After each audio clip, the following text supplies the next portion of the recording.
Yes, folks, time and time again we see the left getting away with so much injustice.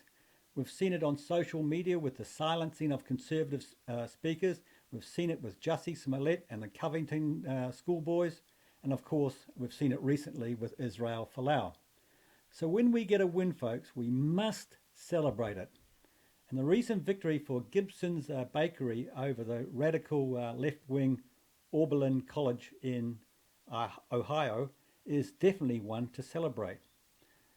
But firstly, folks, I'd like to say thank you to Martha Gillespie for actually reminding me of this story. So I'll start this off today with a bit of background from Professor William Jacobson of Cornell Law School.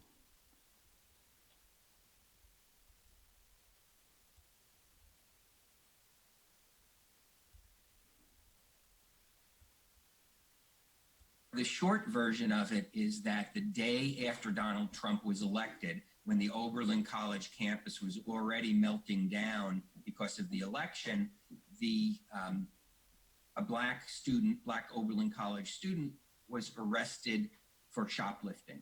Two black female Oberlin College students who were accompanying him were also arrested when a scuffle broke out. The student body immediately pegged that as racial profiling, and they, in a sense, vented their frustrations out on this bakery that had been in existence since 1885. They mounted protests outside the bakery that were so aggressive that the police even considered calling in the county riot team to try to deal with it. They passed out leaflets accusing the bakery not only of being racist, but of having a long history of racial profiling and a documented history of that. And most importantly, the dean of students of Oberlin College was at the protest. And according to witnesses, she was leading the crowd with the bullhorn, directing people what to do, passing out these defamatory leaflets, and facilitating the whole accusation of racial profiling. Now, Yeah, so who is this Dean of Students? Well, her name is Meredith Raimondo, a left-wing social justice warrior who probably, or most likely, hides her racism by projecting it onto others. Now, this is a flyer that she put together to incite the students. So don't buy. This is a racist establishment with a long account of racial profiling and discrimination. Today we urge you to shop elsewhere in light of a previously heinous event, a particularly heinous event, involving the owners of this establishment and local law enforcement. Please stand with us. But folks, I have a problem with this racial profiling nonsense. Now, even if these people were racially profiling, what exactly is wrong with that? People have to do that to survive. Now, if a particular group is stealing from you, obviously you're going to watch out for them. So now let's watch the actual police arrest. So what damage was done in here, Dave? Well, This thing. you got shoved against this, but let me show you where the 2 bottles of wine. When I was walking up, these are where the 2 bottles of wine. Excuse me. He dropped out of his coat. These are the 2 bottles? Yeah. And this is where Alan came back, and then it got. These are 2 haven't been touched by us, so if you want to get fingers. Yeah, we're not. But as I turned and I was kind of shopping, and he called me, and I came up, as I was coming up the aisle, these 2 things came on, and I saw him hit the floor, and just at that time, because he had run from Alan back here, and I was coming this way, and that's where he dropped those, and that's where they met. Okay. But those are the 2 bottles, if you need those for evidence. If you could write me or print me a receipt for the bottles. Okay. I don't know if you need, do you need fingerprints on those things? No, we're not going to need.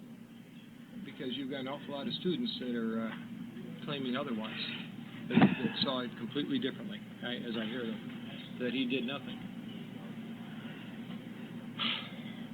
We're not going off of what they're saying. We're charging him with robbery. We're gonna so they're gonna be trashing us. yeah, he's gonna get charged with the robbery. That's a felony, so that's gonna go over to grand jury. Well, no matter what happens, the students are gonna say that he's wrong because they saw it. Oh yeah. Well, they see it through their eyes. Yeah. Stand over there. I hear you. Nobody can help me now. I can die. You You need to stand over there. No, he will not kill you. What do you can't do anything? I cannot do anything right now, but You need to get out of our way. they are not going to kill you. I want my mom. So now we'll listen to the full story with Tucker Carlson and the professor from before.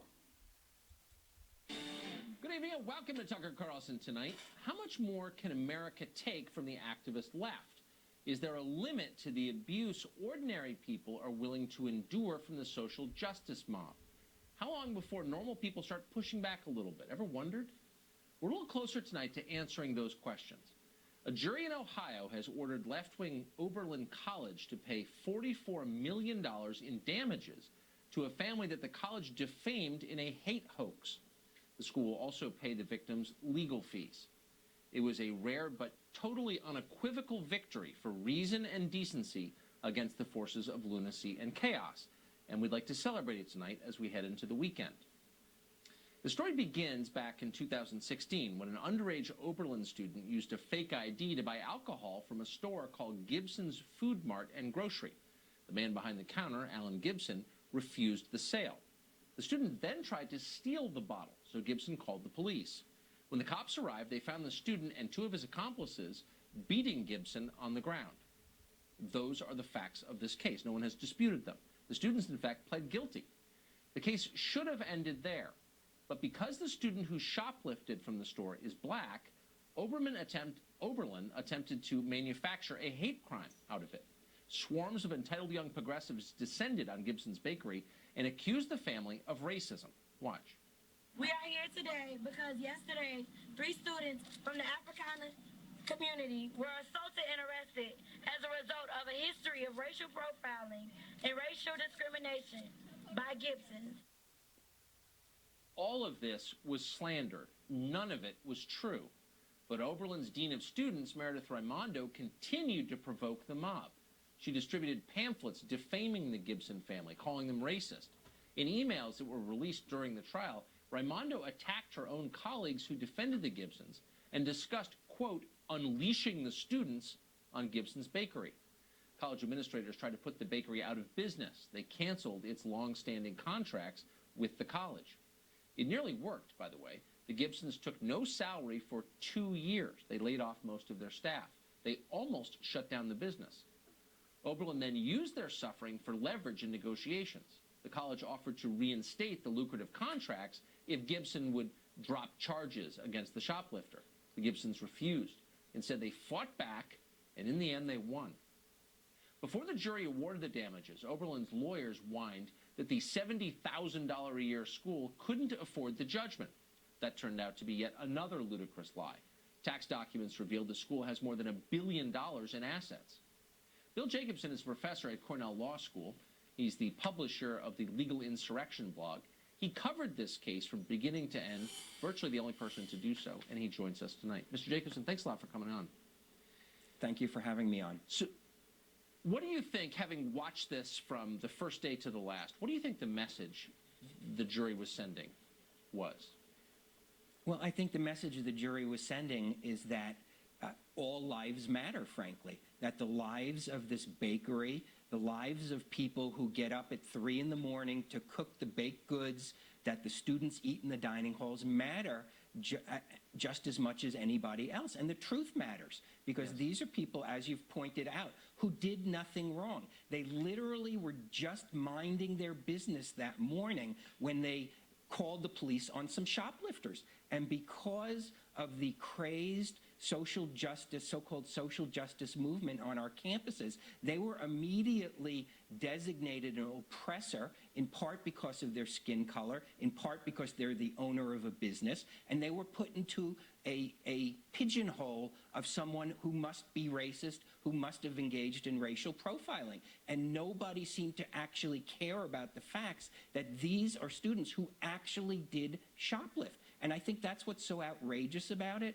that, and I think you noted it in your opening, that these are just ordinary people. These are not people who are engaged in the political process. They didn't put themselves out into the arena. This is not like the other social media mobs we've heard about, where someone sends out a tweet or posts something on Facebook and all of a sudden there's a mob against them. That's bad enough. These are literally people who got up probably at 3 in the morning that morning and did absolutely nothing wrong, but